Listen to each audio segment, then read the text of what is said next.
Welcome out to Blue Sky Trading Technical Lab. This is Coach Matt. If you're new to Blue Sky Trading, hit that like, hit that share. You know we're going to bring the lightning and the thunder here today.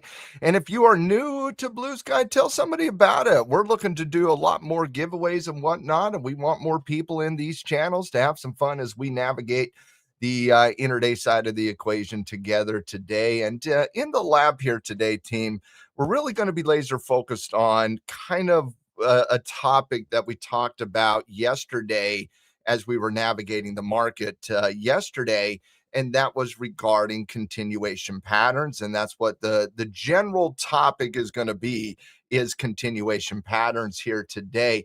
But once again, if you're new to Blue Sky, hit that like, hit that share, subscribe to the channel so that you know when we go live. And when you're looking to get involved, got some great offers for new customers alike. The first thing I really want to talk about here today in the technical lab is I want to take a look at the market indexes from a multiple time frame perspective, because it plays a role in the general conversation here today. And as always in the technical lab team, if you have any questions, comments, go ahead and make them. You know I love that participation as well. So I want to start out big picture, and then let's narrow it down, because we're going into earnings season next week, team, and having a deep general understanding of like that giddy up and go, go, go, go, go, baby, like that sinister. I like that as well. But we're in what's called the consolidation continuation pattern, and that's what the topic of today is about. And I feel like the S&P 500 is a pretty good example of that when you come out to the longer term time frames. Obviously, on the intraday side of the equation, we navigate it a little bit differently.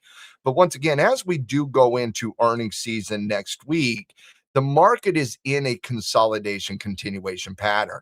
And what a real continuation pattern is, team, is it ends the previous trend and it starts a new trend, which means they are cousins to reversal formations.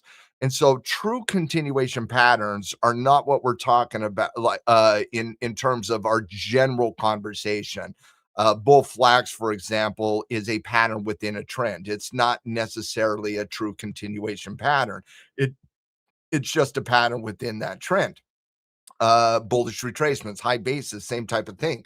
When you're talking about continuation patterns, you're talking about the ending of a previous trend, and you're talking about the beginning point of a new trend. And the technicals tell us the story regarding, is this a true continuation pattern or is it a reversal formation? And so let's start with the broad picture on the S&P 500. And when you're looking at the broad picture on the S&P 500, talking about the weekly chart here, you're looking at a scenario where we're in it. We've had a really good trend from last earnings season till this earnings season. That's basically what this upward movement in price was all about. It was the previous earnings season. And as we got into that previous earnings season, you started seeing just a historical fundamental environment, quite frankly. But it also became a really easy trading environment, because once the momentum took hold, once we understand the themes, once the market started moving, everything became a little bit easier. Those buyers on almost every time frame were just lobbing grenades into the market and making money. Precision technical analysis was not nearly as important as we were going through that parabolic uptrend. However, over the last 5-6 weeks, we have not been doing that.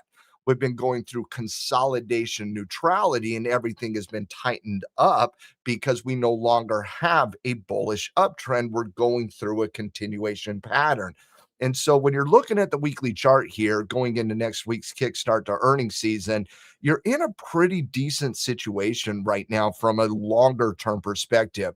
The market obviously is kissing up against that 9 EMA on the weekly chart. You have horizontal resistance. This is what we would consider a high base, maybe even a little bit of consolidation, square type pattern, where you anticipate the next move being that breakout. The previous trend was bullish. The current pattern is bullish. That would lead to a continuation breakout situation on the longer term chart. Now, we have not been able to break out of that weekly chart for a better part of the last 6 weeks. And so obviously the market is going to need a catalyst. Where can those catalysts come from? They didn't come this week. They didn't come this week because there wasn't a lot of catalysts this week. There was PMI numbers on Monday. We got the Fed yesterday out of Fed minutes. Both of those were pretty boring, quite frankly. You had some geopolitical situations that had some hesitation in the market with an escalation in Iran, for example. I think the military struck about 90 targets last night. We're seeing that ongoing. So the market's hesitating a little bit, but it's not showing bearishness from a pattern perspective. Support keeps holding, support keeps increasing, and resistance is horizontal. And that's the hallmarks of a continuation pattern where you have flatline resistance levels and a constant slight increase in support, putting pressure on the market ultimately to break out.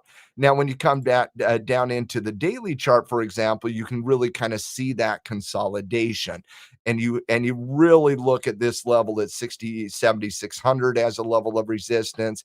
And then the top shelf level of resistance is 7,630 by 7,650. I don't really care about this data because this data is kind of not real, to be perfectly honest with you. You come out to the weekly chart and nobody even cares about that data. That's kind of the contract rollover nonsense. And so you're looking at a scenario where you have a consolidation pattern with an increase in support, slowly but surely, you go from support to support to support. That constant increase in support puts pressure on that breakout. And that's what the continuation pattern constantly does, is it keeps resistance horizontal and constantly increases support going into the potential breakout. And so continuation patterns are going to be the conversation today. We're going to use multiple different stock examples to show continuation patterns as well. Now, as we have that conversation, let's keep our eye on the price and let's look at this from an intraday perspective before I get into the general conversation. Now, when you're looking at the intraday side of the equation, just something to keep an eye on here, team, is you have a little bit of a consolidation base right here between the 95 and the 90 level right there. Now, the overhead here is very, very important because when you're looking at your 5-minute chart, when you're looking at your 15-minute chart, you really don't see that overhead because it's over here. But 7,600 has to be part of this conversation. And so as we get into 7,600, what happens next is going to be very important because I doubt it's just going to slice through this level of resistance at 7,600 like a hot knife through butter. Most likely it's going to take some degree of pattern development. And so that is something to keep an eye on as we dial in the S&P 500 here as it's getting into that 7,600 level. Now, when you come over to the NASDAQ and you look at the NASDAQ has had a little bit more love here today. And one of those reasons that I think you probably prefer the NASDAQ a little bit more than the ES right now, if you're looking at it from a bullish continuation perspective, is you have more room to catch up to where the ES is. For example, when you come back into those longer term charts, the ES is up near resistance, team, whereas the NASDAQ is still setting at support. If the NASDAQ can get through this 30,000 level, you're talking about a pretty good catch-up story to where the ES already is. And so the ES is already up here. NASDAQ has been underperforming. And so this 30K level is going to be a pretty interesting level for the NASDAQ to kind of base. And you're seeing that play out right here. Look at that high base form right now. 3 bars of consolidation, all inside the previous tag as you get into that level of resistance.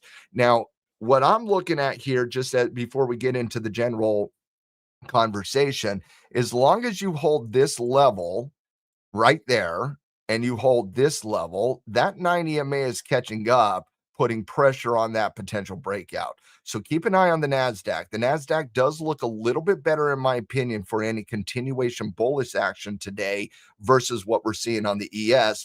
Because I just have a very, very, very strong opinion on the 7,600 level on the ES. It's been tested many, many, many, many times. 30K has also been tested many times. But if you break up through 30, you're most likely seeing a pretty quick journey to 30 to the 100. And then when you come out to the longer term side of the equation, that's where it starts opening up to 200, opens up all the way back up to the top. And so if you're looking at the NASDAQ here today, your general philosophy is catch up trade to what the ES has already done. It's kind of abnormal. Usually the ES is lagging the NQ a little bit.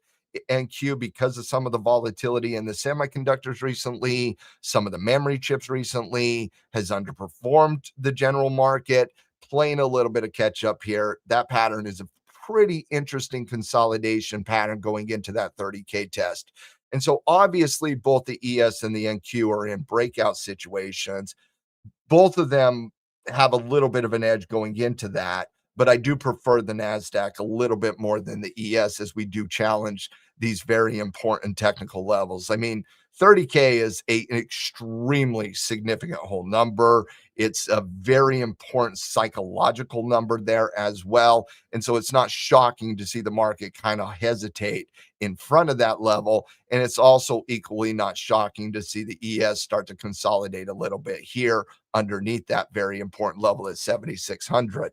Now, with that said, we'll keep spot checking the intraday side of the equation as we have this conversation regarding the continuation formations. And so obviously, if you guys have any questions, you want me to take a look at it, please pipe it into chat. Now, I want to ask you guys a question. How well do you feel like you can navigate the conversation of continuation patterns versus reversal patterns? Like if you were to scale it 1 to 10, one, you have no clue what a continuation versus reversal pattern is. And two, you are an expert wizard that should be teaching this session instead of me. You would say you're a 10. How would you categorize yourself from a navigation of continuation versus reversal formations? I just want to get a little bit of a tell of the tape here. Ace, I know you're not a negative 10. I know you're not a negative 10. I know that. Nacho, we've had too many conversations for you to not know what a cup and handle is. Okay. Now, so I get it, but wherever you're at, remember one thing I said a year ago when we first started having these conversations. I said, wherever you're at, right? Wherever you're at. See, there we go. 7s and 7.3s. There, now I see it. Now I see where we're really at. But my general philosophy as an educator is really simple, guys. Wherever you're at, whether you're at the -1, the -10, or the 10, wherever you're at, it is my philosophy that we are here to increase our IQ, financial IQ, every single session.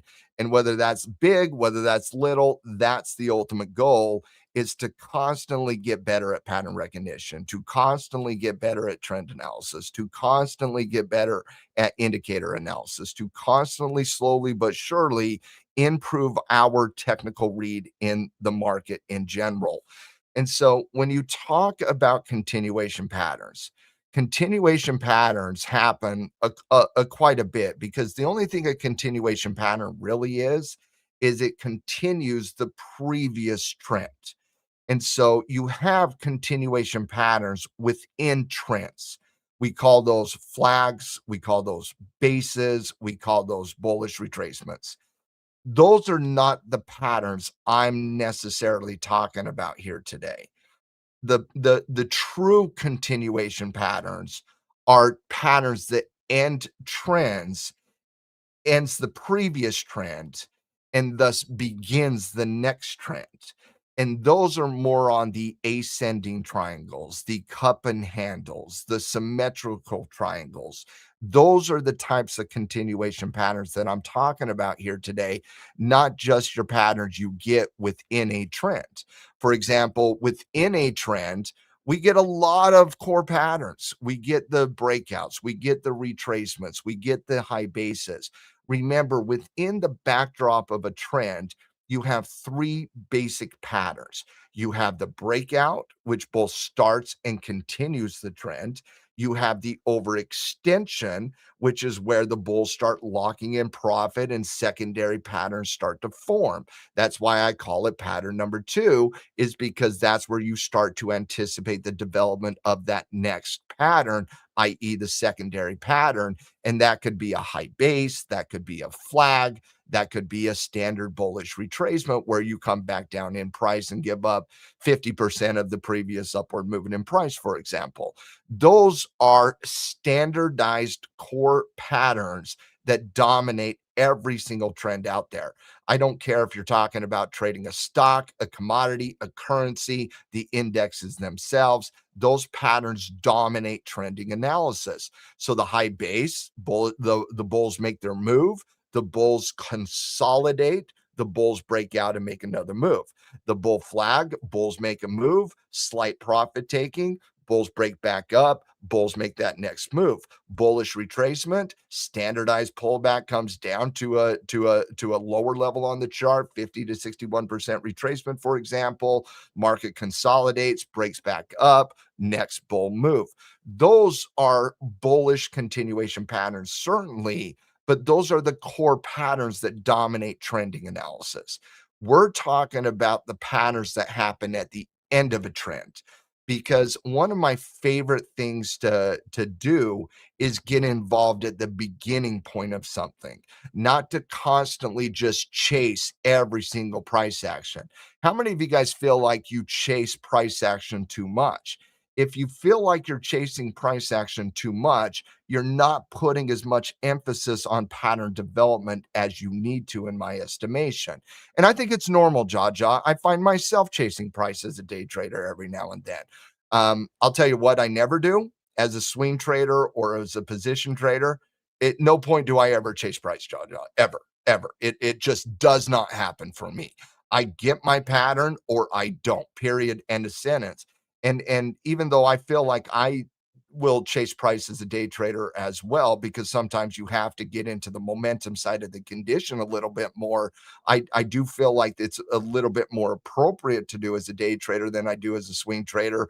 But at the end of the day, I feel like it's a problem for all of us. I'm not just talking, we were talking to Becky yesterday and the coach in the show, and we were talking about that issue, but that issue is something that happens to all of us, quite frankly, not just one trader or the other. I think it is a general issue when we're constantly looking at price action, right? You're going to convince yourself of something if you're staring down the barrel of price action constantly. And so it's a constant battle to force that patience in pattern development, because if you can get involved at the beginning point of a trend, everything in trading becomes easier, team. Everything does. Instead of just constantly chasing momentum, you're constantly trailing stop losses up on momentum moving averages, for example. And so it's very important to understand the ending of a trend and the beginning point of the next trend. And that's why I'm so excited about that potential breakout of 7,600 on the S&P 500. It's not because I want to make that next day trade, guys. It's because I want to make those next position trades. I want to make those next swing trades. I want to capture the next move in the general market itself and not just a day trade. And so that's because if you break out of 7,600 by 7,650 on the S&P 500, you're legitimately starting a new short-term trend. You're legitimately continuing the longer-term trend on the weekly chart. That's the beginning point of something. And when you're at the beginning point of something, obviously it's going to be a little bit more challenging. It's going to be a little bit more choppy. It's going to be a little bit more of a battle because you're beginning something and somebody's trying to stop that from happening. And so it takes some time to do that. And having an understanding of how these patterns function, quite frankly, they're going to help you in applying the patience we need to be able to get our number. And so that's the conversation we're having today. Not high bases, not flags, not patterns inside a trend, but patterns at the end of a trend. And when you're talking about the patterns at the end of a trend, most people will immediately get into reversal analysis. That is a mistake. That is a mistake because it's not there yet. You see at the end of the trend, resistance holds, everybody assumes that's a reversal. That's not the case. Resistance holding only tells us the previous trend is over. You still have to have a conversation with what happens at support, because it's what happens at support is what is going to determine the next pattern. And so when you're talking about your core reversal formations, you have your W formations, you have your M formations. When you talk about your head and shoulders formations, they're all based on pivots, and pivots tell stories. You have your 1, 2, 3, 1, 2, 3 reversal formations, which are known as V-shaped formations. And so you have these reversal formations that are very dominant, but they're down the road from a technician's point of view when you're talking about the ending of a trend. Because before you get into the ending, when you get into the ending of a trend, before you get into, oh, is that a reversal formation, you first have to ask yourself, is that a continuation formation first? And when you're talking about the continuation formations, you're really talking about the trends that have already ended. Definitely not going to be taking a look at the 1 minute NASDAQ here, Mary. I will take a look at the indexes here in a second. But when you're talking about those patterns that from a continuation perspective, there's really a few of them that are a little bit more important than the other ones. And so the number one formation that I would say is a really good continuation formation is that of a cup and handle. Now, a cup and handle definitely has a double top in it, but the difference is an M formation is similar to a cup and handle. In fact, about halfway through pattern development between the ending of a trend and the beginning point of the next trend, there is an equilibrium on whether or not this is a reversal or whether or not this is a continuation pattern. Resistance holding only tells us the official ending of the previous trend. What happens with support is what really tells the story in a bullish continuation pattern. What happens at resistance is really the story in a bearish continuation pattern. We put too much emphasis as technicians on resistance holding. Resistance holding does not tell you you're a reversal. It just tells you the previous trend is over. And now you need to get into the conversation of, all right, what happens at support? Because if support increases, team, and you see that against the backdrop of let me get my Epic pen up here. Give me 1 second. There we go.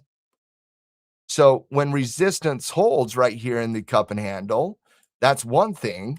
And if it came all the way down into resistance, that would be an M formation. But as long as support holds and increases, that shows you that the buyers still control the price action. And so when resistance holds in a bullish uptrend, the trend's over, because that's the pattern in a trend. Resistance constantly gets broken out. Remember, a trend at the very, very beginning, and the easiest way to understand trends is a series of higher highs, higher lows. Well, if you're going to have a series of higher highs, higher lows, what happens? Resistance constantly gets broken. That's what happens. That's the pattern in a bullish uptrend. So when resistance holds, it's the ending of the trend. But if support increases within the backdrop of that resistance holding, buyers still have control, which means you are looking at a bullish continuation pattern, and you should be looking for one specific thing, that breakout. Once it breaks out, you have the beginning point of a new short-term uptrend within the backdrop of that larger uptrend. Same thing on the inverted cup and handle. You have you have this time support holds, but now resistance lowers. As long as resistance in a downtrend is lowering, the bears still have that control. And so the cup and handle formation is a really, really powerful formation. Now, it's a little bit of a different story on the indexes, but I want to come out just a little bit of time here. And I want to come back into where we don't have that contract adjustment, because I do think that's telling the natural story of the S&P a little bit more. So when you look at the weekly chart here on the S&P 500, What do we got? We have a consolidation high base. That's what we have, which means when you come down into the daily chart, you have a continuation pattern.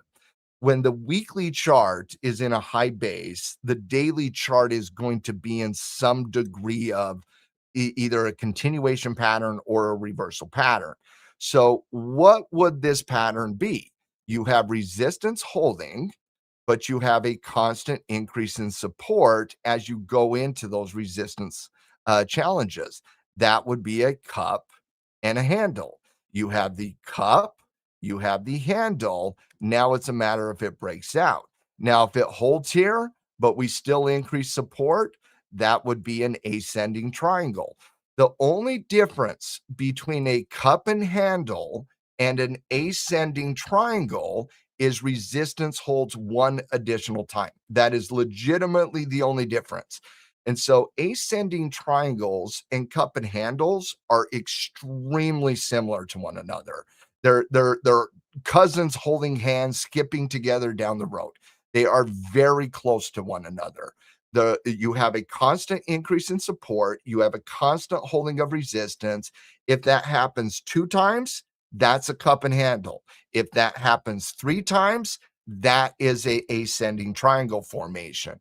And so when we come back out to the general market, we're seeing that of a cup and handle formation. If it holds one more time, but we still hold that support level, that's an ascending triangle. Now, if you'll remember, we were talking about a symmetrical triangle yesterday, and we were talking about how to trade within a symmetrical triangle. Well, when you're inside that symmetrical triangle, guys, you don't want to be aggressive because you don't have an edge. You have a decrease in resistance, you have an increase in support, you don't have an edge. What it does is it makes the pattern coil to the point where you have pressure being put on both sides. That is a very similar conversation to that of the cup and handle and the ascending triangle. Whereas where the cup and handle just kind of breaks out after you have the cup, the handle, whereas the ascending triangle, you have this horizontal resistance level, you have this constant increase in support, and it puts pressure on the breakout. And so it's coiling. It's coiling as it gets tighter and tighter and tighter. And at some point, you have to break out of the pattern.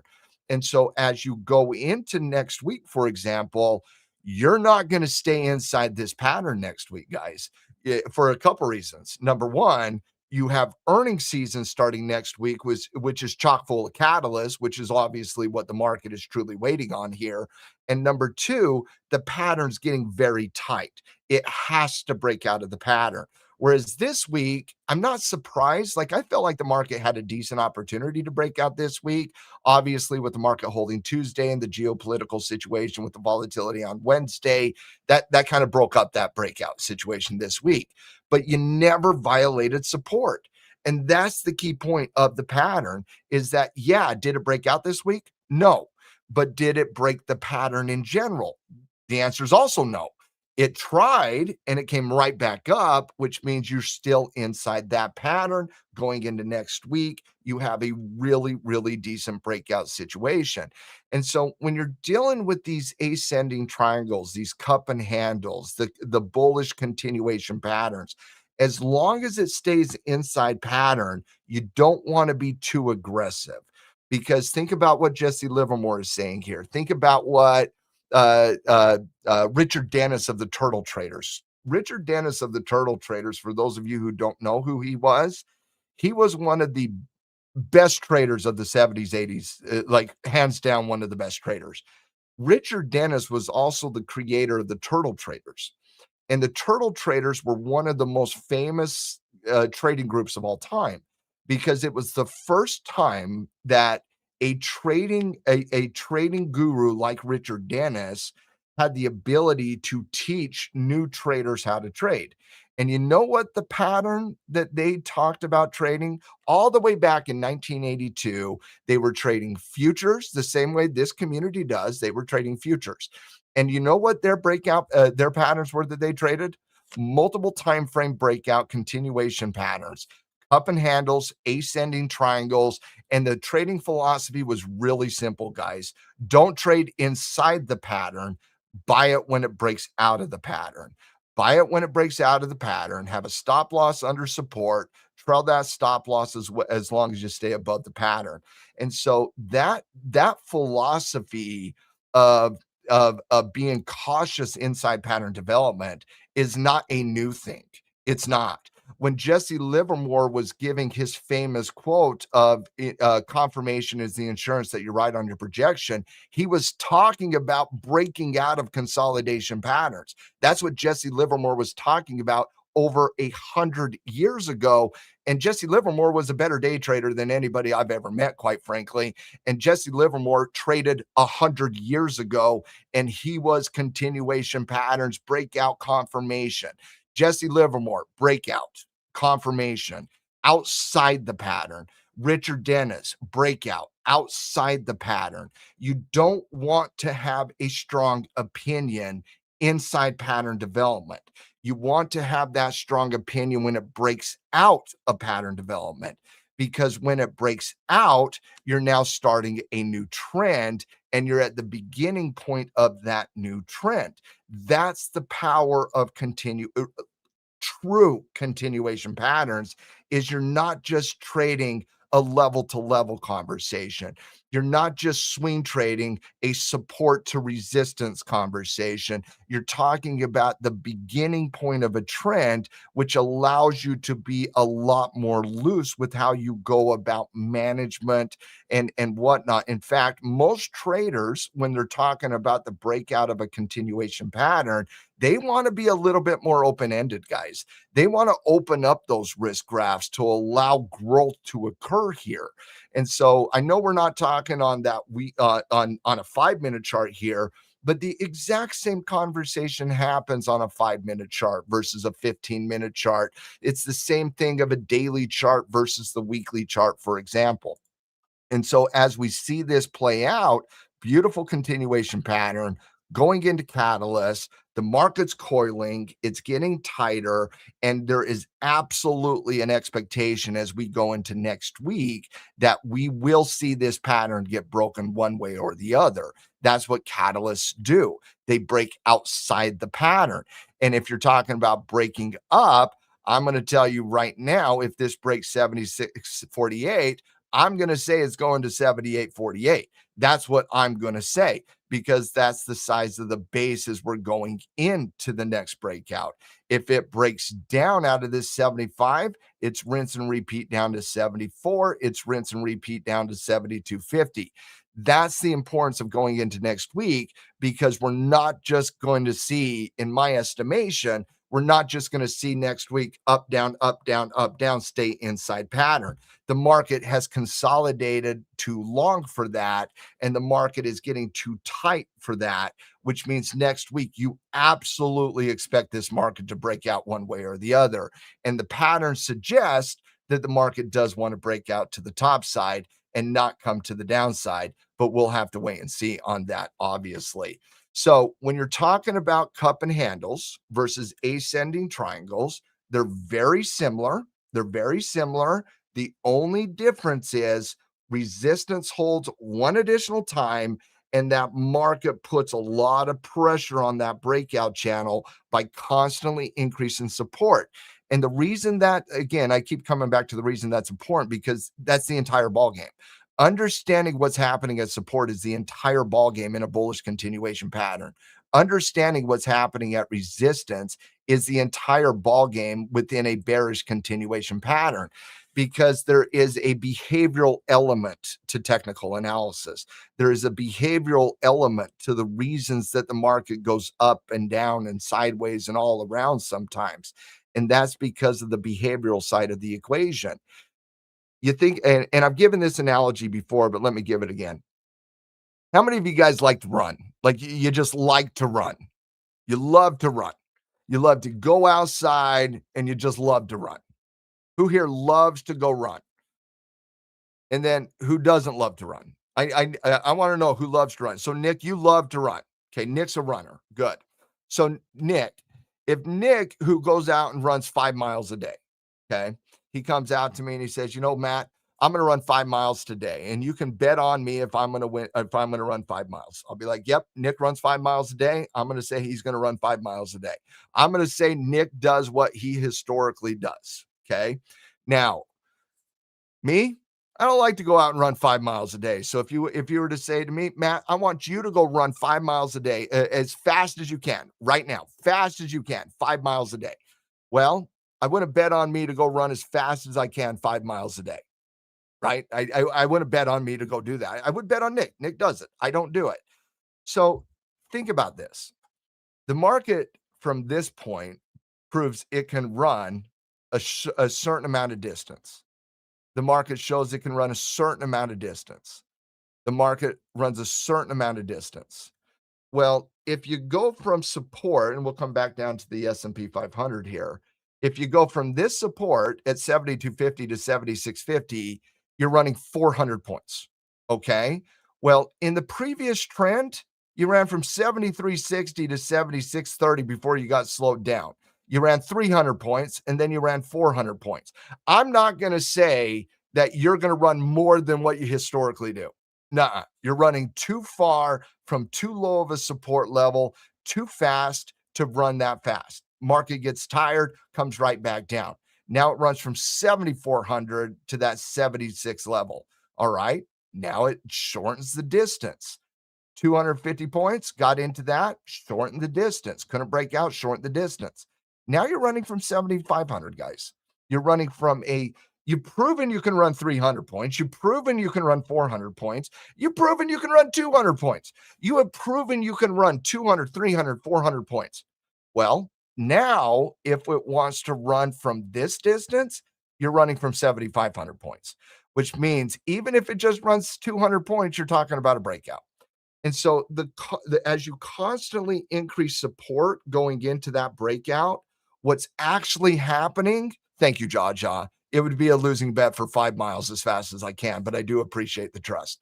I do appreciate it though, Jaja. But I hope you get the point. That distance that you're running into that breakout is extremely, extremely important because it's the behavioral side of the equation. We all have so much we can do before we get tired. And when we're looking at the technical price action, guys, the technical price action is literally just a view of all of us running that distance trading wise. And we all know as it starts going up, we all start thinking what? It's a little bit too extended now. Oh, I should have, would have, and could have. It's a little bit too extended now. Going to tap on the brakes a little bit. Oh, sitting at support. Let's get excited again. Sitting at support. We're getting excited. Oh, ran too far. Oh, sitting at support. Let's get excited again. Oh, now can we break out? That it's that distance that you're running going into that is what really is the power of the continuation pattern. That constant increase in support, putting pressure on that breakout is extremely, extremely important when you're talking about the difference between an ascending triangle, a cup and handle, and an ultimate M formation, an ultimate reversal formation. That is the number one key difference between continuation formations and reversal formations. I see the mistake happen more times than I can count. The double top, and everybody just assumes the market's going to sell off 10%. Just because resistance holds, everybody's like, oh, it's the end of the world. The trend is over. The market's going to die. It's going to come down. Black swans everywhere. Jamie Dimon's dark clouds, end of the world. Twitter's coming out there, be like, if you don't buy put options right now, the world is going to end. It's officially over, guys. Resistance held, end of the world scenarios. And I know you guys have seen it. How many times have you seen a scenario where resistance holds in the S&P 500 and everybody and their dog comes out of the woods and be like, end of the world analysis, end of the world analysis, end of the world analysis. Come talk to me because the world's ending, right? I've seen it more times than I can count. I'm literally dealing with a student right now. Becky, you know her very well. I won't name the name, but just because resistance held one time a few years ago, some traders like the end of the world is happening and you need to get out of all your long-term investments because support held, because resistance held against a daily chart. My goodness, how bad of an advice that was, because at no point did the conversation actually turn bearish. At no point, because support's increasing. You should have your bull hat on going into next week. And the reason you should have your bull hat on going into next week is because support is increasing against the backdrop of the reversal of the backdrop of the double top here. Why? Because support increases. Now, can that change? Of course that can change. Of course that can change. What has to change for me to change? Support. As long as support is holding here at 75, this is a bullish story. It just is. It's a bullish story on the monthly chart. You want to short that? I certainly don't. It's a bullish trend and pattern on the weekly chart. It's a bullish pattern. It's not a bullish trend. That we're talking about the beginning point of something hypothetically next week. It's not a bullish trend, but it is a bullish pattern. And it's a bullish pattern. It's a neutral trend. It's a bullish pattern. Neutral trend because you don't have a higher level of resistance. If you don't have a higher level of resistance, you can't say that's a bullish uptrend. A bullish uptrend is a higher level of resistance. We don't have that yet. What we have is an increase in support going into it, which means you have a neutral trend, but you have a bullish pattern because it is an ascending triangle bullish pattern. Now, the last continuation pattern that, and we had this conversation yesterday, but the last continuation pattern that is really in the series of the patterns that end trends, not just patterns that continue trends, but is the symmetrical triangle. Symmetrical triangles can be explosive volatility patterns, explosive volatility patterns. And if you're really going to be good at symmetrical triangles, you have to trade the triangle itself. And this is where I struggle with triangles, quite frankly. I love ascending triangles. I love horizontal resistance, increase in support. I love cup and handles. I love ascending triangles. I love the bearish equivalents of those as well, descending triangles and inverted cup and handles. I love those stories because it tells a constant story of who truly has control of the natural price action. Even if resistance holds, support increases, bulls have control. If support holds and resistance decreases, bears still have control. And so you still have control of the pattern, even if you have some degree of consolidation there. Whereas symmetrical triangles don't have control. They really don't. Nobody's winning the battle of a triangle. It's consolidation getting tight, tight, tight, tight, tight. And how many of you guys have ever heard of the phrase coiling? It's coiling. It's putting pressure on both sides of the ledger to the point where you can see an explosive breakout one way or the other. And so the triangles is when you have a lowering of resistance and you have an increase in support. And as resistance is lowered, bears have control. As support is increased, buyers have control to the point where at some point you have the ultimate battle where somebody has to win. And as when somebody has to win, the other ones just say, you win, stop fighting, and you get that breakout one way or the other. And they can be explosive volatility. Here's the reason why I personally struggle with triangles. It's not that I don't see the signal. The signal is when it breaks the triangle. You have to be active when the triangle gets broken. I have a really hard time doing that because I put so much emphasis on the story of technical analysis, the behavioral side of technical analysis, to where I don't see an edge. And the way my eyes work from a technical perspective, I just know me. And because I've done this too long, I'm going to overemphasize the pivot points. I'm going to overemphasize those pivot points. And so when it breaks out, I have a hard time discounting pivots. I put so much emphasis on pivots that I can't discount them. Other traders can. Other traders like, I don't care about that minor pivot. We're just busted up a symmetrical triangle in a volatility pattern. I'm gonna trust the pattern. I'm gonna trust that volatility. I'm gonna trust that the winners in a bullish symmetrical triangle, that they're going to win this battle. Same thing on the bear side of the equation. I just have a hard time because I put emphasis to the left side of the chart, and I just have a hard time discounting some of those pivots. And that's the thing as a technician, there's always a reason to make a trade and there's always a reason to not make a trade. And if you're trying to find a reason, you're always going to find it one way or the other. And so over time, you do got to truly understand who you are as a technician, because who you are as a technician is going to help you understand what patterns you like the most. So, for example, I don't trade symmetrical triangles because I'm not very good at them.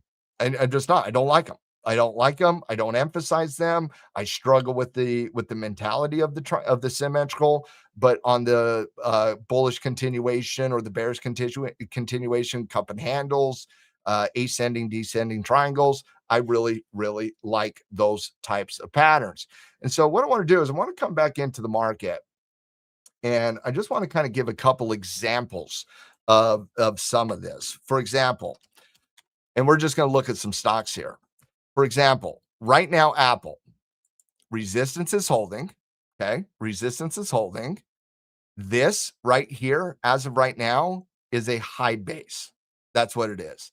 It's a double top against a high base. You're just looking for this to break out. And that breakout would look fairly good, especially when you come out to the weekly chart and you just look at that through the lens of, oh, that was just a pullback, came down to the breakout channel, and now you're breaking out on the weekly chart. And so that's not really a bullish continuation formation.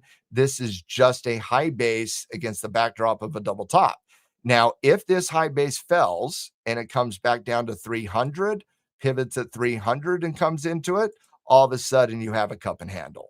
And so as of right now, this is a high base. If resistance holds here and it doesn't break, at that point, it's a cup and handle. And that would actually be a much better look, quite frankly, because when you're looking at Apple right now, you're saying swing trade. That's it. Just swing trade. Like that's all Apple tells me right now. If you come back down, cup and handle, and after this earnings report, we're talking about a cup and handle breakout. Oh my goodness, that's the beginning point of a new short-term uptrend and a positive catalyst on earnings to boot. That would be a really, really good look from a continuation perspective. But I wanted to bring it up because right now it's not a continuation pattern. It's a high base against the double top. And if it breaks out of that, you're just talking about an establishment of a higher level of resistance. It's if it comes down into 300 here and increases support, that would be the cup and handle formation. This would be the cup, that would be the handle, that would be the breakout. Another example of a high base developing would be more like Eli Lilly here. Wouldn't be a bull. There's no bearishness conversation here yet, just consolidation at the top end of the trend. Now, when you're looking at it like a symmetrical triangle, for example, here's a symmetrical triangle on Dell recently. You see this triangle pattern, lower levels of resistance, higher levels of support, lower levels of resistance, higher levels of support. Here's my problem with it and why I didn't make the trade on Dell. You break out, you got a challenge there. Now, some of you might say, well, yeah, Matt, just, buy that breakout there, have that as T1. Well, yeah, but what if you need confirmation like Jesse Livermore tells me? And then you got to go above 450 and you're targeting 470. I don't like that. What I would much rather do on Dell, quite frankly, is let the symmetrical triangle work out, get into that 470 level, and then base at 470 and then break at 470. And so I'm willing to miss out on this trade on the triangle between the triangle break here and the upper levels there because it's just tough to catch, which means I'm going to wait on that next pattern at the top level, and then I'll trade that horizontal breakout on Dell. Just want to show you an example of a symmetrical triangle. A really good example today of an ascending triangle would be what we're seeing on Best Buy here today. You have horizontal resistance right here at the 78, 79 level. You have this constant increase in support going into it. You see it tested here off the 200. You see it kind of choppy test right there around 72, another test right there around 75, another test right there around 76. And as you can see, constantly you're putting pressure on that resistance, because going back to the distance run going into the breakout, you're running from 70 to 78 on Best Buy. What are you going to you're going to act like Best Buy is the new AI trade and it's going to run another 50 points on top of that? That's running a marathon going into that breakout. No wonder it came right back down. Well, you shorten up your distance, you run from 72 to that same 78, you run 6 points, can't do it. Come right back down to 75, you run to 75 to 79, 4 points, can't do it. Come back down, and now you're running from 78 and you're breaking out. And so those ascending triangles constantly put pressure on the market to finally break out. And then once it confirms order above the high, you play the bar, stop under the 9 or that. That's a good swing trade, by the way, is what it is. By the way, SpaceX, what pattern is SpaceX in right now? This, my friends, is an inverted cup and handle. And you have your resistance test up here. You lowered resistance to there, and you have a horizontal support level. And so we have it a pump up, then it tried again, and the whole time it comes back down to 150 and 148. That is an inverted cup and handle on SpaceX, which means, oh, if this goes, it's going to get down. By the way, I would not hate SpaceX at $100. I wouldn't. I want to invest in SpaceX, and IPOs have a history of downward pressure and price following the IPO. And this looks like it might follow suit against the traditional IPOs, quite frankly. And a little bit of a pump, turnaround story, inverted cup and handle, breakdown. And so those IPO buyers, they're begging, they're begging, they're begging, they're hoping. That's what they got right now, because they don't have a pattern. They don't have an edge. They have support. That's it. They have support, and they're like, oh, please support, hold. Please, please hold. But what's the story telling us? Resistance lowering, horizontal support, inverted cup and handle. They only have that one, Josh. That's why they're praying. They're like, please hold support, because we don't have another support, right? And it's an important support level. It's not a minor level of support. You're talking about the IPO price at 150. And so it's an important level of support. But if that level of support gives, guys, see you later. See you later. This is already an overvalued stock on the IPO. We'll see it at 100. And then when we see it at 100, let's see what that next pattern is. Is it another cup and handle type scenario? Well, get ready for another leg down. Or does that flip the script and create a W formation? That's the story of continuation versus reversal formations, team. Is it's constantly about what happens to support or resistance inside the pattern. When you're in a bullish continuation pattern, inside the pattern, support constantly increases. When you're in a bearish continuation pattern and resistance constantly decreases, like we're seeing on SpaceX here, you have bears have control of the overall price action. Now, as we come into Power Hour, first and foremost, team, did you guys enjoy that conversation between continuation analysis and understanding the hallmarks of true continuation patterns at the top end of a trend, at the bottom end of the trend? If you did, make sure to hit the like, make sure to hit the share, tell somebody about it. But hopefully you guys enjoyed that. Thank you, Jaw. You guys are the best. As we come into Power Hour, team, I'm going to have Coach Becky here. As we come into Power Hour, we're going to be tracking a bullish retracement here. We're going to be tracking a bullish retracement here against the top end of the marketplace today. That is obviously 30K holding firm so far. Can we break 30? That's going to be a question coming into the Power Hour. We do have a little bit of shift in momentum as we come into Power Hour as well. So I'm looking forward to getting Becky's take on it. But I do think, because we're at some important levels, team, I definitely believe we're going to have some good technical conversations coming into Power Hour. So, with that said, we're going to do a little reset for the next few minutes, guys, and we'll be back here in about 3 or 4 minutes with Power Hour with the amazing Coach Becky to help me navigate that last hour of the trading session. Once again, if you love the lab, love Blue Sky, hit that like, tell somebody about it. With that said, we'll be right back with more from Blue Sky TV, and Power Hour.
Sky TV. I got the amazing Coach Becky team, and we are going to be navigating Power Hour, and we're navigating a pullback to a breakout channel. I want to get Coach Becky's opinion on this one because I kind of have an opinion at this level. And if we're going to break out of 76 this today, just get a little bit of that momentum push, it kind of has to hold this level right here, in my opinion.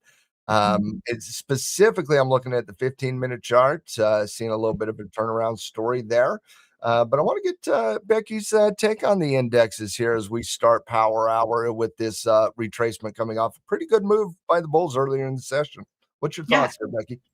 it's been an interesting day for sure. I think the Bulls have been in charge today. This morning, there was a strong pullback after open momentum, but they held their ground and pushed up. And ES was stronger, of note for me too. NQ I feel like did held down lower and didn't go as high, so they're a little bit decoupled in terms of that momentum as well. But I definitely it was strong bullish move and it's fading here. I mean, on the 15 we've kind of rolled over, but there is this consolidation here too. So I'm almost more thinking about a retracement for this short because of the complete loss of momentum here, but also like we've been so bullish. So I could see it both ways. I mean, this is ES, and then on NQ, I traded a little bit here. But then this, as you see, the pullback was deeper on NQ after market Mhm. open. And then the push up out of that was weaker. And so now we're back in the consolidation on NQ here. So it's an interesting presentation. I could see some weakness going on, I guess. You're coming into such significant resistance levels. You know what I mean? The 30K level on the NASDAQ is one of those psychological numbers that just everybody is attracted to. The 7,600 zone on the ES is the epicenter of the beginning of the major resistance test on almost every single time frame, quite frankly. Mhm. And so it's hard to we were talking about distance ran going into breakouts. The Yeah. same this isn't a continuation versus reversal conversation on the intraday side of the equation. It's more of a bullish pullback against a loss of momentum, but the market really has not had a pivot since really kind of 75.45. It ran on the 15-minute chart from that level up to 75.95. So it ran a good 50 points. And so now you're looking at a pullback here, shortening the distance. I certainly understand the bear thesis here, fading coming into the close. Yeah. Um, I'm gonna have to see a little bit more than that. Right now, I'm just kind of being patient, waiting on the pivot formation here. Do we pivot on the ES at that support level? The one on the high base to the left right there at 82, Yeah. 83. Yeah. Hourly chart looks like a flag right now. Yeah, I just kinda wanna zoom out because I saw this red, box is drawn from previous, so it looks like that was the Mhm. resistance from last Thursday, and then on Monday, we did poke above it and then fall back underneath of it, and that's kinda where we topped Mhm. out this morning, so it's almost like a triple top, It's a in the major resistance level. Like, uh, I personally believe to sustain a breakout above 7,600, you need earnings. Like, it's not just gonna be a technical thing. Like, yeah, you need a catalyst to break out of that level.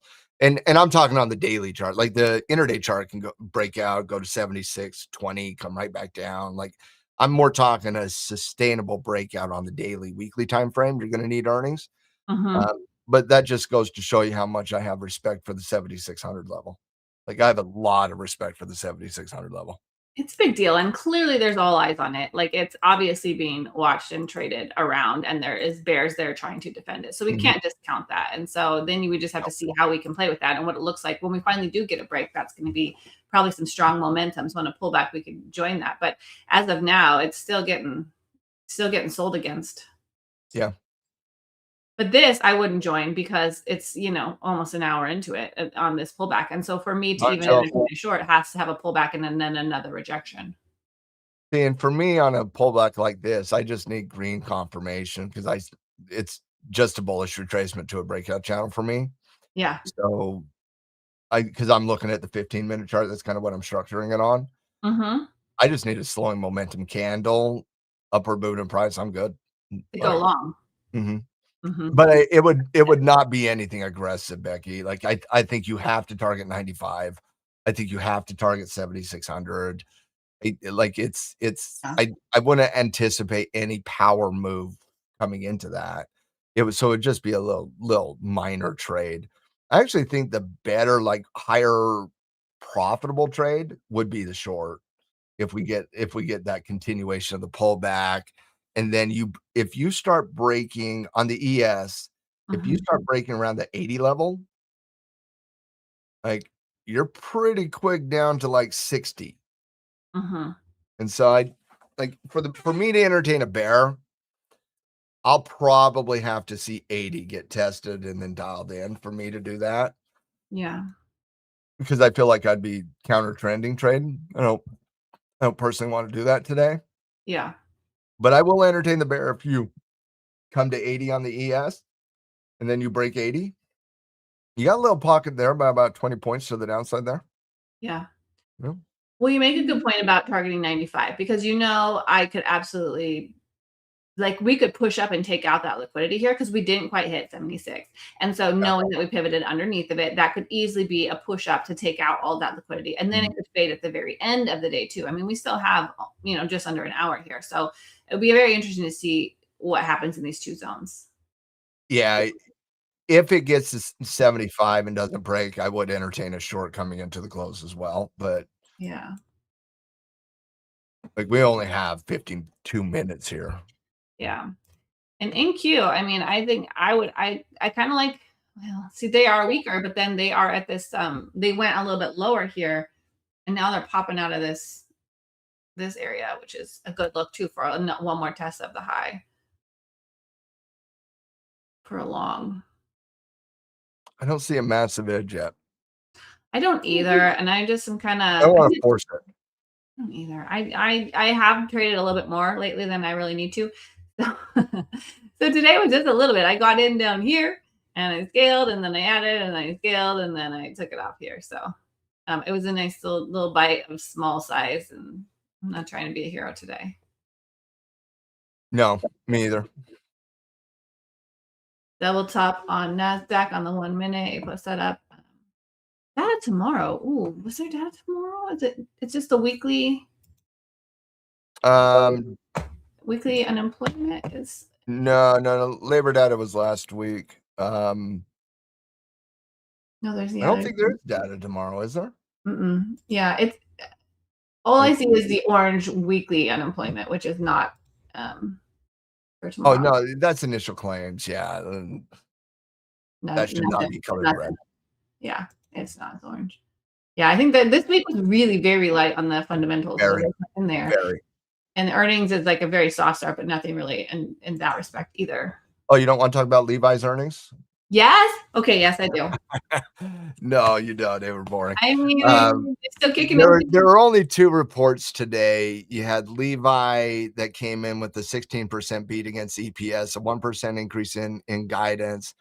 They actually gapped down and fired back up. It's actually not a bad breakout, but you are talking about Levi's. But from an earnings, they were not bad. They were not bad. And then you also had Pepsi today, who Mm, basically said nobody's drinking Pepsi right now. And I think that's on me because I've not been drinking nearly as much Pepsi as I normally do. So I apologize to Pepsi's earnings report. But they honestly came in as the most boring report of the season so far. Now it's early. There's only been like 5 S&P 500 companies report, mhm, but they were chalk. They were chalk in line on everything. 1% beat on EPS, uh, reaffirming a forward-looking guidance. I think revenue was up 6% year over year. Um, it, as expected, there's no earnings catalyst this week so far. But yeah, Delta, Levi's, and the Jets pullback, the airlines pullback is interesting on the daily chart. But yeah, Delta, Pepsi, and Levi's were the big ones this week. mhm. It's next week that is really Going. fascinating to me is next week. Like I I'm an earnings geek. We obviously will be talking about those major earnings every day in Power Hour, but I'm definitely an earnings geek, and earnings season is catalyst. They're chock full of them, and next week has a elevated kickstart to the earnings season. So looking forward to it, honestly. Yeah. It should be a very interesting time to see how they react to this market, because as you talked about in your lab today, which was excellent, by the way, I really appreciate you covering these topics. But we are seeing some of that coiling on the daily chart, and so coming into earnings seasons, it's a very interesting look. It is specifically on the ES. The Nasdaq is underperforming the ES. The AI trade has just been choppy as all get out recently. Mhm. But it has a chance. I just don't think it's going to do it until we get Taiwan and ASML next week. And ACE, yeah, that's to me, we're too tight in front of earnings season for any of these minor catalysts to play a role. Earnings is way too important. Yeah. I'll take the croissant. Yeah, I'll take the croissant. That'd be a great day. All right, here's where the Bulls have a chance here. Trader Ranzit, welcome to Blue Sky. Appreciate you hanging out with us today. We are very excited to do some giveaways, but it won't be today unless we get a blow up here, because we're looking for 50 at least in power hours. So bring your friends. We're all about that. When we're pushing the numbers. We're kind of new on the Blue Sky TV, on the Trader Live TV scene. So holler in some friends. I think it's 100 in the morning session, and we'll start giveaways, and 50 in the power hour, and we'll start giveaways. No doubt about that. Everybody loves giveaway. We want to do them, but we have minimum standards before we start doing that there, my friend. It'll be fun. We're going to keep growing. So just keep coming and bringing your friends, because the growth is inevitable. We got a good crew around here. So let's get to that. Ace, see if you agree with this. I made a comment earlier today. I said, I definitely expect a bullish earnings season. I definitely expect upward movement in price. However, if you expect a rinse and repeat of last earnings season, you're smoking on the hopium. It's not going to happen. Oh, I missed that GIF in our chat. Come on. Yeah. You're just coming from a much higher position on the charts in the market going into this earnings than you were last. And there was just the combination of events last earnings season. You had truly a historical earnings season, but you were also coming after a correction in the market. And so the market corrected in an ABC cycle before last earnings season. And then you had the kickstart coming through a reversal off that. And then you had the alleviation event of the Iranian stuff. It was just there was a 1, 2, 3 punch there that I don't think you can assess coming into this earnings season. It's the only flaw in the analysis is the bond market, Ace, and that will cap out overall performance, but especially at the higher levels. It's my only concern in the entire market right now, honestly, is the bond market. All right, Matt. So on the 5-minute chart, we saw the first lull in this zone. We saw a little bullish. It poked above, but came right back inside. So it could be doing something here. It's small. I actually really like the last 3 bars on the 5-minute chart here on the ES. See, it did poke above here. Yeah. And when you see that consolidation on the 5-minute, guess what you get on the 15-minute? You get a slowing momentum candle on the 15-minute. And that's what you're seeing develop right now. So starting the next. To me, it's just a matter of, like, if you're going to make a bull trade here, and I'm definitely thinking on the bull side right now. Yeah. It's just a matter of how do you structure the trade? Do you want to structure around the 3 bars on the 5-minute chart, and you can get above the 9 EMA, like the order at 85, for example. Order at 85, stop it underneath the 80, and take that 5 points of risk. It's happening. I like it. I'm doing it. Oh God, I gotta get my order filled down here. It's like being really choppy. All right, I'm in. You got in already? You got your fill? All right, I put my at 85. Let's see if it.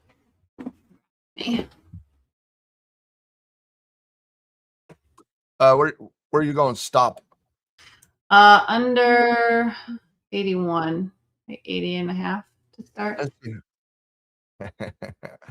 You and I are getting are you a Star Trek fan, Becky? I have consumed some Star Trek. I don't. Okay. So you know who the Borg are then? Yes. Okay. All right. So you and I are becoming Borg minded on our stop losses, because I think the last like 4 trades we did together. Yeah. we don't really talk about where to place the stop. We talk more about the entry. But you and I are like within a tick of stop loss placement right now. I love It it. is funny when we talk We're about it, we're like, oh, we both were.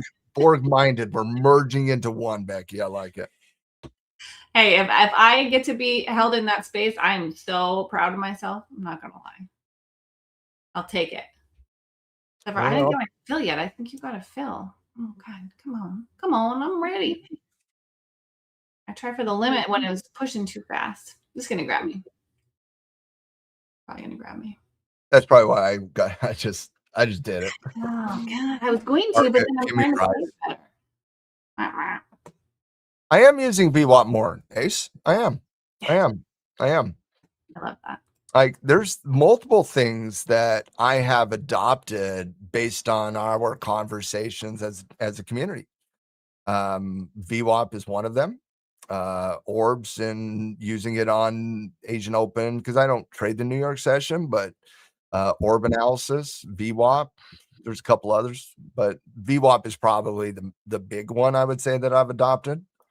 And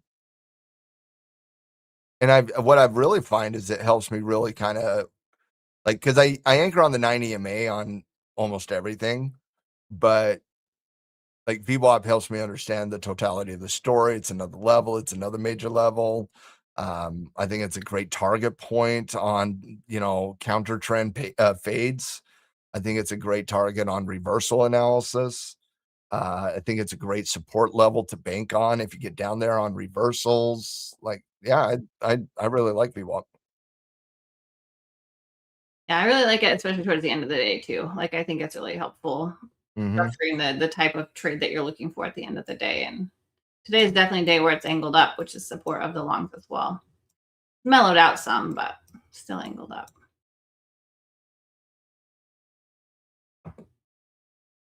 Auction theory is fascinating. I do love the point of controls, value area high, value area lows. Yeah, that's definitely part of my strategy here as this value area high is on my chart right here. How much time do we got in this 15-minute candle? A lot. It's only 4 minutes Like old. 11 minutes? Yeah. She only a quarter baked. Yeah. I was going to say, you close here, we got a really good edge. Oh, I like it though.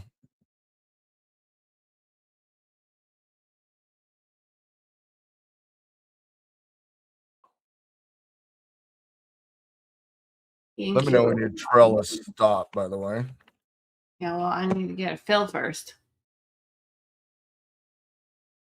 Let me see what NQ is doing, see if it'll grab me.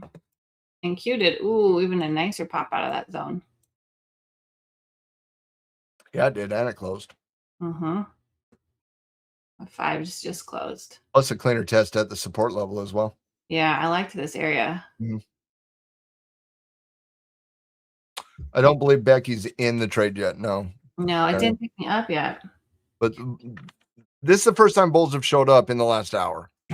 Like that's undeniable. It's just a matter of can they take the edge and make the trade work. I mean, I like the edge right now, but I'd call this. I wouldn't call any setup between now and the rest of the session an A setup personally. Bulls are here. I think so too. Come on. Here, almost got me. She's gonna pick me up. It's gonna retest this 9 and grab me. I want that to be recognized, Ace, please. I want a plaque on this one because I am usually behind Becky on all things like this. Yes, this is new. This is new. I'm the aggressive one now, apparently. Okay. Well, now you made me just mark it in because I gotta. That was not me. Ace made you do that. I was like, I'm just not having it. This rate is happening. It's fine. Yeah. That is a great point, though, Ace. That is a great point. It is a great point. I love it. Yeah.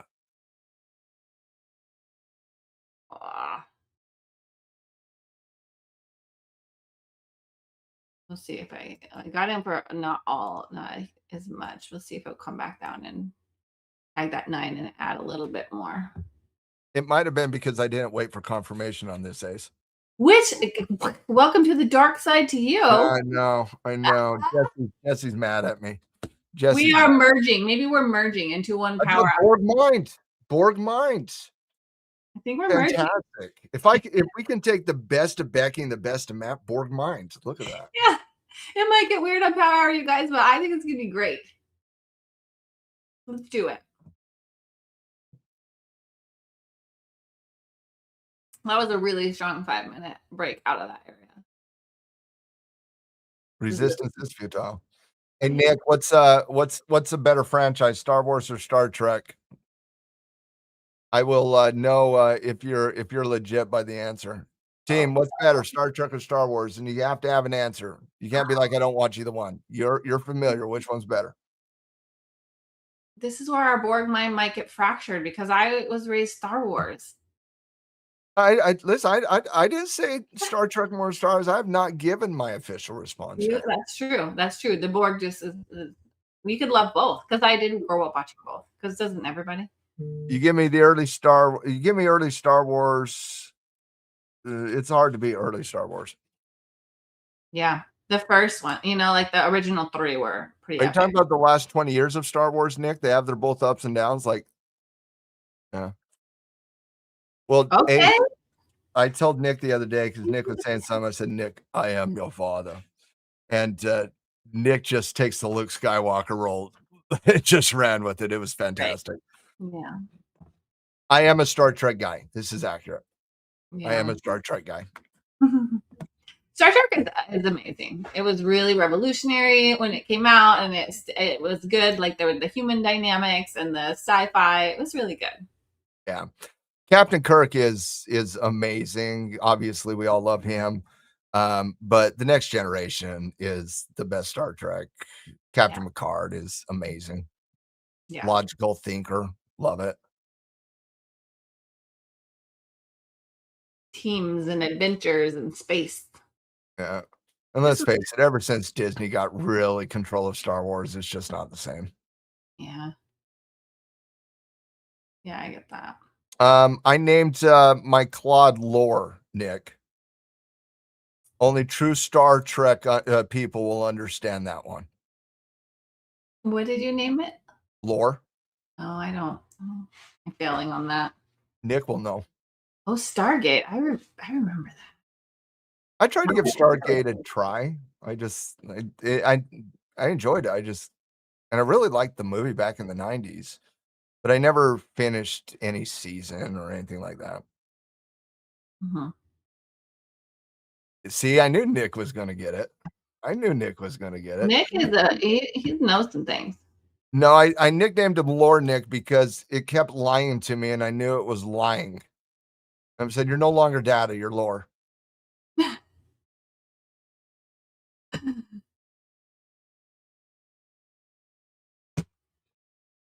Listen, the older I get, the more I'm willing to embrace my inner nerd. Cheers to the nerd. Nerds are amazing. Nerds seem the world that make the highest income. So nerds are winners. Let's go. Yeah, I'm all out. Q would have been a good one, Nick. That would have been a good one. Q would have been a good one. So will the 5-minute holding the 9 EMA here. That'll be a good one too. Yeah. I really like if we could get up to like break this top on this, like 95, 96 is going to be, we got time for that. Oh yeah.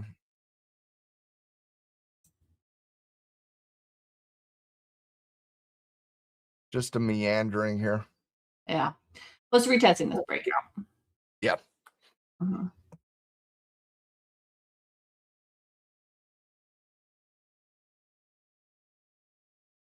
Looks good. Maggie Q, Ace. Nick was talking about Maggie Q. Huh? No. Q is the immortal on Star Trek Next Generation. I think it's hard to describe Q, but like a magic immortal guy on Star Trek. Mm-hmm. Captain Picard's friend over time. I remember that character. He was a good character. Mm-hmm. See, there's Nick. Nick, either one, you are Googling like a banshee, or you are very, very good. Nick's gonna get offended at that conversation, at that comment, by the way. No, I don't. He's not. Like Google, I don't need to Google this, Matt. Yeah, What do you he's think? like, come on. He's gonna start throwing out quotes. I'm a true believer here. Mhm. True believers. Yep. I get that sense. See, he's Hey, join the Borg line. We're pretty strong around here. All right, pull back to give me some fill and a decent average cost, and now we can pump. let's pump. Let's pump. Team, it's all cheer. It's all cheer. You know what looks real cute is this 30-minute. I'm not even gonna lie. This is good. That 30-minute pullback's really decent too. Yeah. Real pretty. This gives you a little bit more confidence on the structure here. Yeah. I was looking at my other chart and I thought it was 15 minutes 30, but I was like, oh, this looks good. This buying candle gonna close bullish here in the next couple minutes. It's a good look. Sorry about the delicing there, Ace. Powdered sugar. It's delicious. Name the quote, name the movie. Oh man, we could get trivia up in here. A lot of ways we could do some giveaways. Except for Nick, I'm pretty sure I don't think we get to give it away to you. So you'd have to hold your trivia answers if we ever structured it. I don't know if I could ever do Star Trek trivia with Nick. I might feel way too bad about myself. He's kind of on point. I would be nervous. I would be team. I would be like, if we're doing trivia, I'll take Nick. Quiz night, I'm taking Nick round one. Like, yeah. I think Mary just said send it. Let's go. Send it. Mary's on board. Yeah. Because I didn't get as good a fill as you, I put it underneath the base of this 15-minute candle now for my stop. So at 82.25. But it's about to close. If it was more time out, I would have it leave it back where it was still, but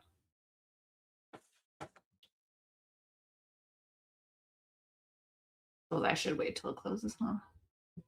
Come on, send it. Emoji time. Ooh, Ace. Operating with a baby in the house and no coffee? Who are you? Are you the Borg as well? Baby, no coffee? He got baby and he had no coffee. I'm too old for baby, no coffee. Like 2 babies, a Red Bull, and coffee? Yeah, I'm good. We're good. We'll have some fun. Sure. Like, just pour the Red Bull in the coffee. You're good. I want my almond milk and my coffee, and I want my vodka and my Red Bull.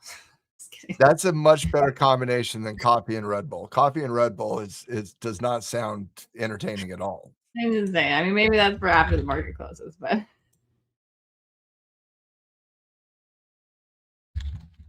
definitely. Got to turn around here, team. No, let's go. Come on. We might be entering the begging stage of the stop loss hunt. It's just putting a wick on here. She's going to pop. I still like her edge. I just don't love it. Yeah, tap this 15-minute resistance here, and that's where it's retesting the breakout off of that. And so this isn't surprising based on this structure here on the 15-minute chart. But now we do kind of need it to hold. Yeah, I agree. 15-minute did not close above the 9 EMA, still battling it. Trying to pivot. Yeah. That's why I was like 10 minutes ago. Can we please just close this 15 right now? Yeah, it looks so good. Like 4 minutes in. When you ask about it and it's only 4 minutes in, it's like, okay, that was a telltale. Yeah. That was a telltale. Yeah. Matt, it's been 3 seconds. Are you sure? Are you sure it's only been 3 seconds? Like, okay. Buckle up, dial it in. Let's go.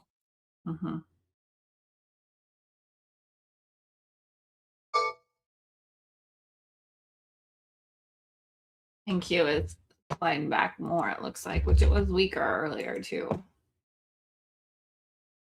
I guess they're not too dissimilar in patterns.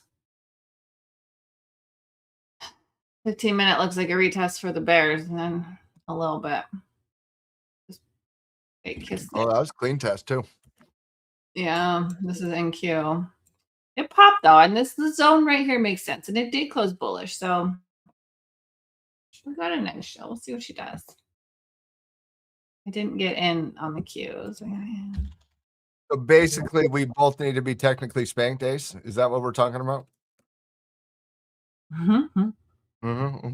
Okay. I would agree.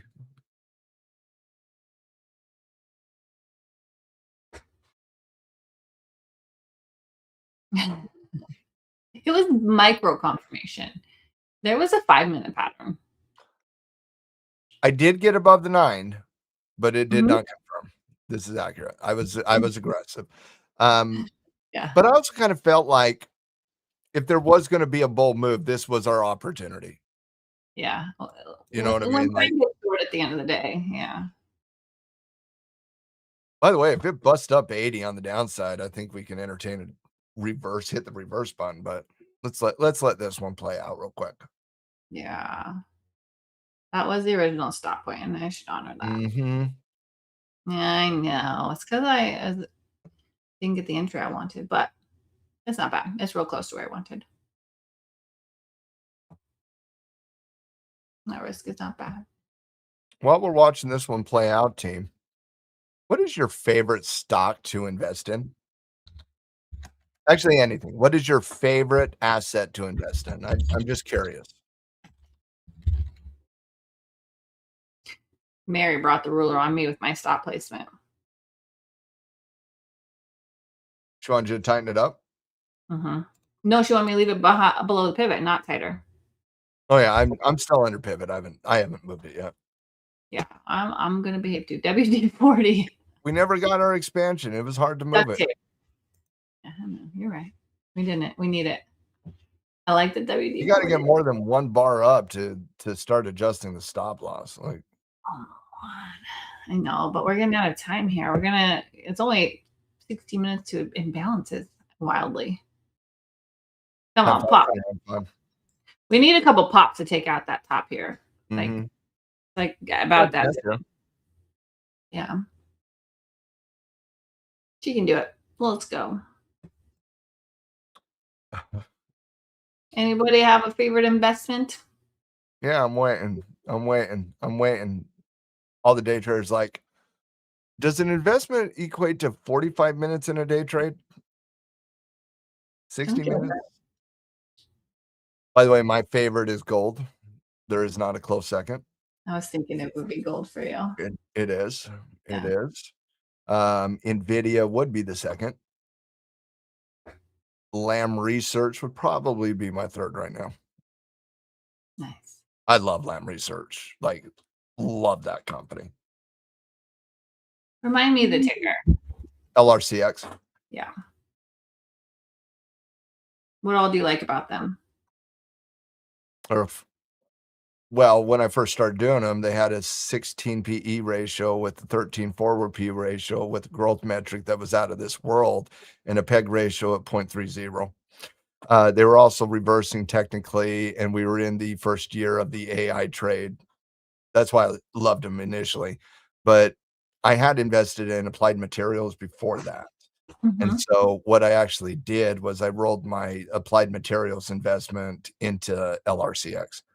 And so I just basically switched semiconductor equipment companies from Applied Materials to Lam Research is what I did. By the way, I don't have a negative opinion of Applied Materials. Like, I love that company too. In fact, their symbol is AMAT, and I always just say, "Hey, Matt," because that's what it reminds me of. I put them on my long-term conviction list back in 2015. They stayed on that until 2022 at the beginning point of the AI trade with NVIDIA. I switched to Lam Research because as I was dialing in my AI watch list, Lam Research stood out to me from a fundamental perspective. And there's really only 3 equipment companies, and you should have one of them, quite frankly.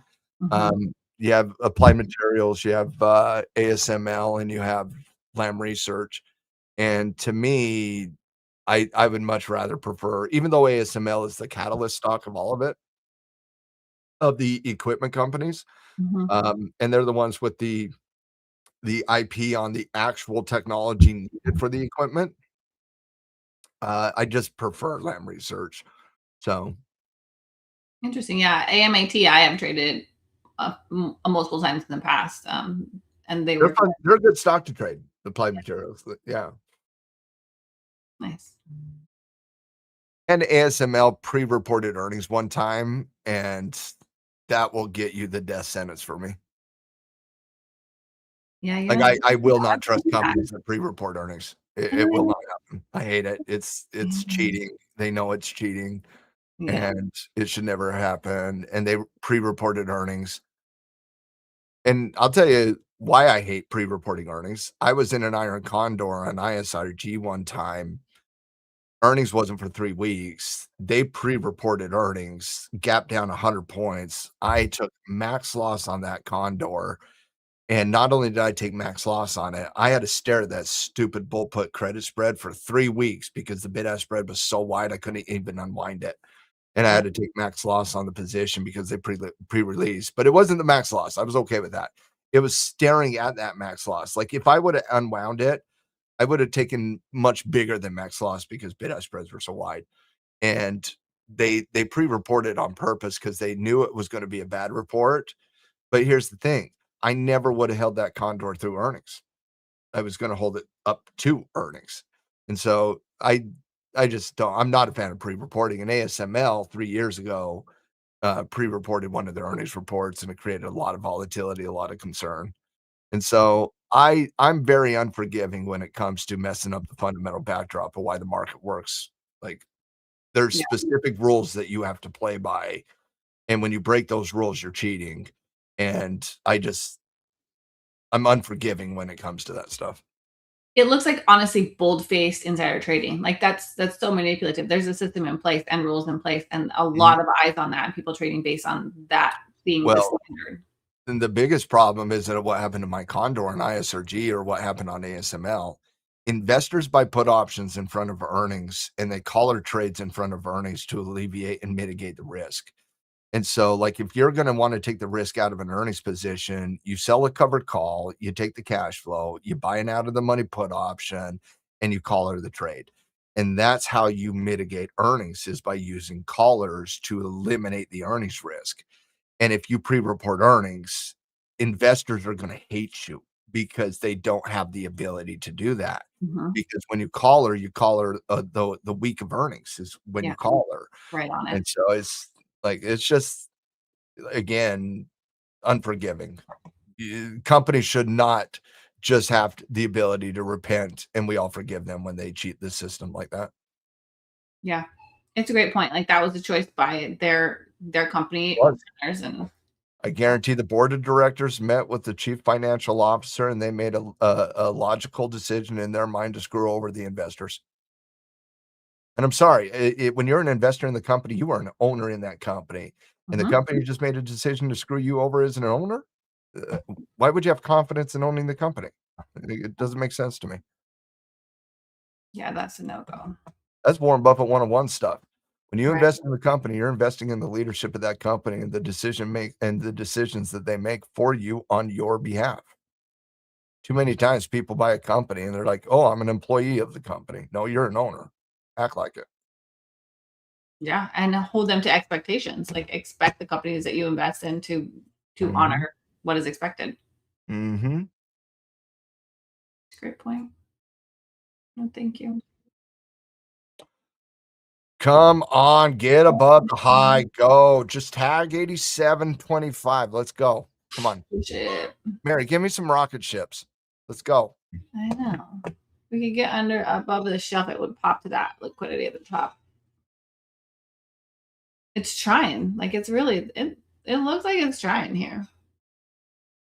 But There's then a my battle right there at the 87, 88 level. There's just that big sell there. yeah. Market's struggling getting on top of it. What is my concern running out of time? We are 19 minutes left in the session. And if we're just going to consolidate and dink around in these upper ranges, like that's not going to be great. At this point, I just want to get to 95 and close. Yeah, same. Mhm. Which is within range. Like it's not out of a potential move. Like, it's literally 7 points. Like, come on. Like, you could do it. 8 points, whatever. We're not asking for a lot here. Jeez Louise. No. Oh, put the rocket emojis on the chart. I don't know how to do that. How do you put emojis in the chart? Is that within trade I seat? don't think you can do that. Can you do that? Well, I don't know. Like, is that a thing, Jaja? Like, am I just too old for this Okay, stuff? hold on. I did see that when I was studying trade seat. Where the heck was it at? Okay, now it's coming back to me. Somebody did that, and it was very weird. Nick, do you know? Is it an indicator? That would be wild. No. Nick, that doesn't help. No. It's coming back to me that I did see someone do that, and I was like, I don't know if I'll ever do that, but I probably should pay more attention. Okay. Yeah, there's an emoji button right there. Oh, right there, right here, right here, right here. Yeah, there's an emoji button. I was like, I know there's a button. Oh my goodness. Okay, and look, I used the dead one time. It was always right there. Where's the search? Okay, I need this. Okay, look, there's a rocket button. Turns out people will use the rocket. Oh no! All right, everybody, put a rocket on the chart. Let's see if that helps. Let's go. How many rockets should we put on? This is fun. Okay, I'm gonna have to start emojiing my chart all the time. Wait, should we put like spaceships up here? They're pulling it. Like, that's gonna be too long. Pull it this way. How else should we decorate it? There's too many emojis. There's too many of this. This is real fun. Okay. Up here's where we're gonna put our little check mark, because that's when we lock in our profits. Oh, there's an Elon Musk rocket sticker. Let's go. Okay. What does that look like? Okay. I don't know what that means. Okay. This is gonna need to be a part of our regular experience now. Go to the stickers. Should we give it gas? Should we give this rocket gas? Like, okay, so where's the sticker? Oh, so now we're good. Huh? Okay, gas to the rocket. We're good. We're good. Okay. Elon's like, rocket Falcon 9, let's go. And all of a sudden, we're above the high of the last 5 candles. Oh my goodness, this is crazy. Thank you, team. Now we are cooking with jet fuel. We found the cheat code, team. Yeah. Let's bring on all the profits. Wait, where do we need the bank? Where's the bank? Let me get to a bank. I don't think it's this one. Gotta get the cash sign at Target here. Yeah, okay, we need some money. Where's the money at in this thing? I don't think I can search. Here we go. One of these a bank? I can't tell if this is a church or a bank. That is a police station. Or nope. That looked like a Catholic church there. Yeah, right? that was religious. I don't think that's gonna get us paid. I don't know. I'm looking for the. Oh my goodness. We're a kid in a candy store right now. This is very fun. I'm gonna enjoy Power Hour. Yeah, that's exactly what I was thinking there, Jaja. We're gonna cheers when we get up here. When you're in a trade and you're just watching it play out in the most boring fashion coming into the close, sometimes you got to add some stickers, brother. Oh, this is getting so pretty.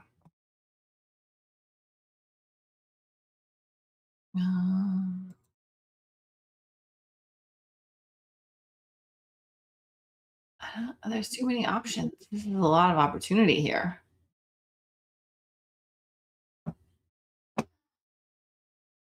Put the target right there. By the way, I did adjust stop. I can't even see my stop because my chart's so colorful. Did you put it under this last? I put it under that green candle from this last candle. Yep. Yeah, 83. Like, tighten up the risk. We have 4 minutes. Yeah, one loves RQ.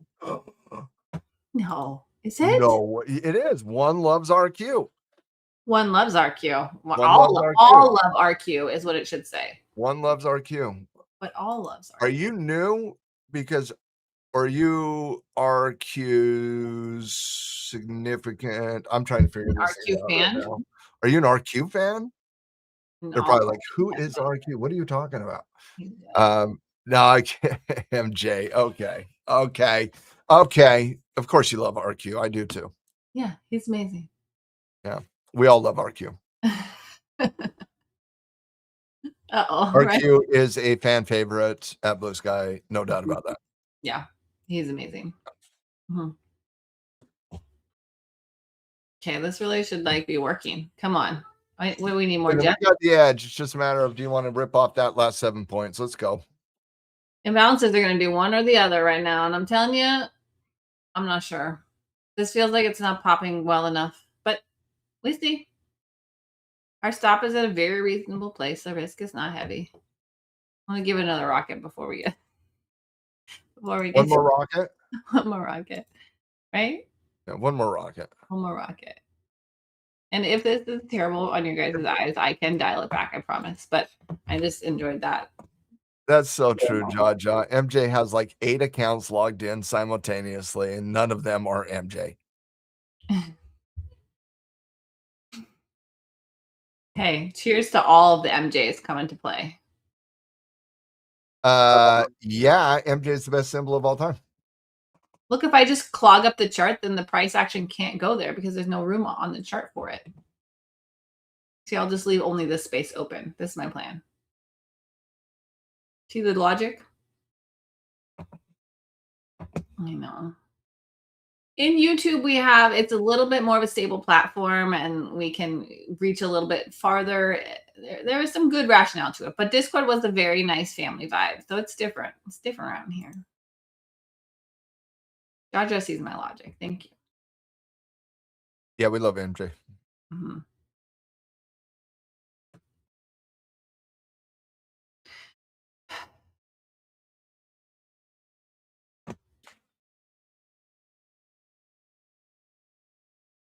Where do you think the X Well, imbalance is in a minute, Becky. Yeah. I'm tying it up. Stop. You go or you don't. Yeah. I'm going to try and find an X to put on the chart so we can block it out if it goes the wrong way. Oh, it's ridiculous. Here it is. It's got to be here. There it is. The X don't go. The X means the price can't go there, right? This is my plan. It's kind of where my stop loss is too. Means the price is not going to get there.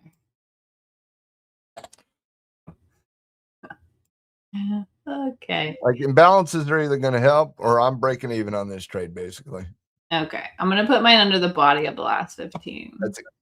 I didn't under the last 5 is what I did. Okay, let's get on the 5. We need to see what's happening here. They're pretty equal, honestly. Yeah, and imbalances just stop me out. Yeah, then my X All of that for a break-even trade. Fun. The X did nothing. All the rockets, Elon, Falcon 9, gas stations, champagne glasses, bullseyes, check marks, all of it couldn't stop imbalances. No, I really thought if I put the gas had an edge. I thought we found the secret sauce here. it felt good for a minute. It did. It did. Turns out the cheers have got to go. The rest can stay for a minute. Oh, I knew. Yes, Mary. Of course, it was. Yeah, but that's what you do when you don't have a lot of trust and you don't want to give it a lot of room. Yeah. That's the thing too, is that we're out of time. And so when you snug it up, it's like, okay, we're kind of done with all of this. There will be a catalyst and either it will work out well. And so that's a way I like squeezing it up before imbalances as well, because there will be a big throw and there's no point in taking the bigger stop loss at that moment if it throws against you as it's doing now. And that's the case we want to take a small hit or a break even. Because if this momentum we're seeing right now was to the upside, we'd be here right now. And it didn't even hardly wick. So yeah.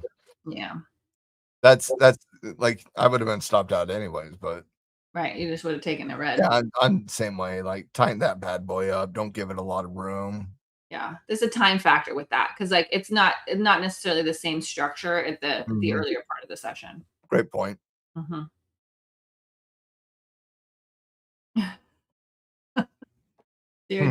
Calls. Oh no, I mean, we tried. I really emojied it up. Oh, you were throwing stickers everywhere. It was a party. I should have screenshotted that before I shut her down. So, Very lackluster day on this part, I can tell you that. yeah, look at literally these are the 2 zones we were hoping to get a move between, and it just is just filling out the in between, which is not tradable. Like that's not it's not anything, we could have scalped like Mhm. 3 points on ES maybe, but meh. Testing and breaking. Testing and breaking on Apple. Let's go. This will be the highest close. If we close right here, that would be the highest close of Apple's all time. That is officially a breakout if you close here, which you should. The last highest close was around 315. Now you're closing around 316. That's a breakout. It's a good look for Apple on a swing trade going into earnings season on any expansion here.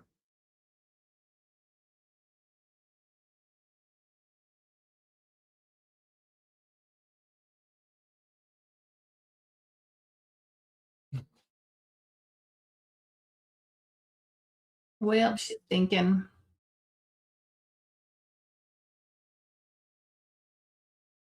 Well, the market's done. It's not thinking. It's like just close. Oh, she's sinking. Oh, yeah. I think she's gonna sink to the close here. Just not buy anything too fancy, but I think the move is done. She's just fallen back to close it out here. Yeah. It doesn't feel even like a momentum short either, really. It's just like it's just sliding back in. Just fade. Right in here is where it's gonna go.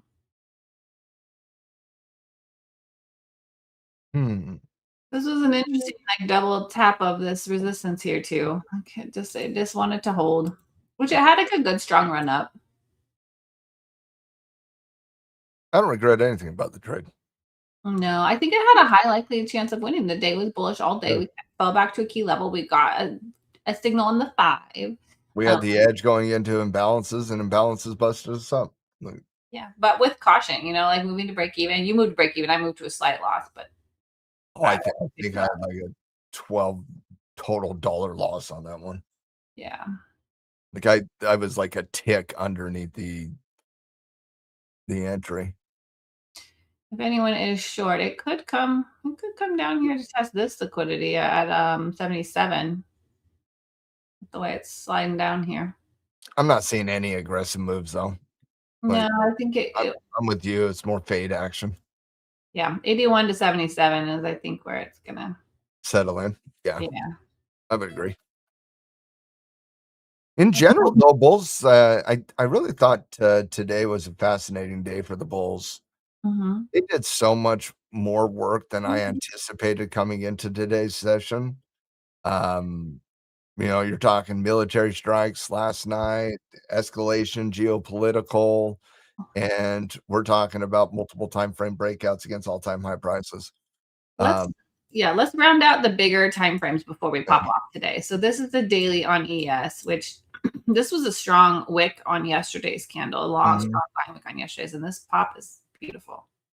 I think that and by the way, you see that the price action all the way up around 7,700? This. No, the one before that?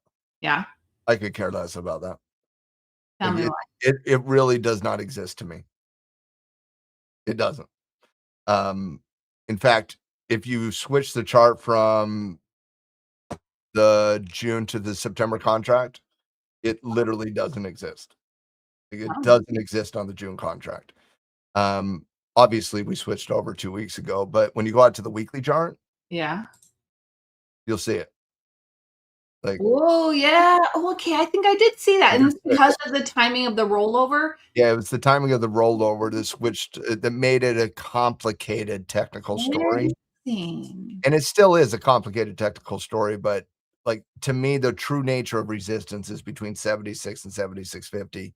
It Yeah, doesn't really work up to 77. Like, the wicks do kinda, but to me, if you break out 76, we're running into those levels. yeah, yeah.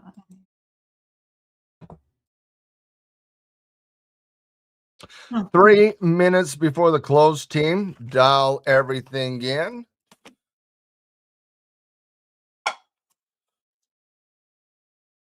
Well, this still hit 77. Wix did. Okay. Yeah. Yeah, this is a good like turn here after that on the weekly with the bullet with the bearish By the way, attempt and then the in turn. other charting platforms like TOS, Yeah. it doesn't go that high. Okay. Interesting. Very interesting. Like the weekly chart on TOS does not show that 77 wick. NQ is a bit wonkier. NQ is underperforming. Yeah. You know, the fascinating thing about it, the NQ is the problem of the market. That's It's the underperforming. A little shake up. It's not all the time NQ is the underperformer, but they are undeniably the underperformer right now. The Dow is kind of a boss right now. Dow's a juggernaut. Woo! Old standby back there is just trugging along. Interesting. They're kind of doing different little parties right now. The earnings might smooth them out. I wonder. I suppose maybe. Well, there's still concern on the AI trade, and it's going to need earnings to get them united. There's too much debate on the AI trade right now, but the AI trade is undeniably underperforming the general marketplace over the last month. It has. We've been seeing sector rotation from aggressive assets into cyclical assets for over a month.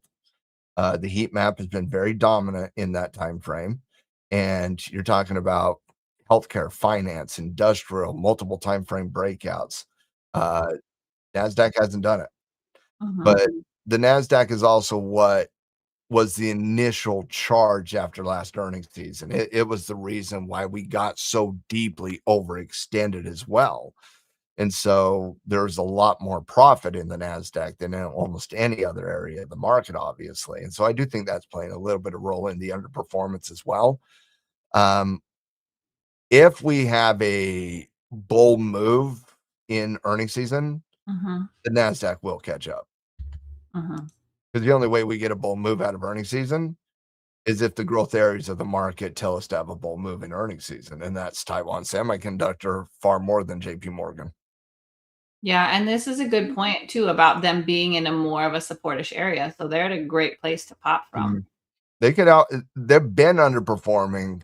If Taiwan and ASML tell us it's go time, they'll catch up in a heartbeat. Right. They will.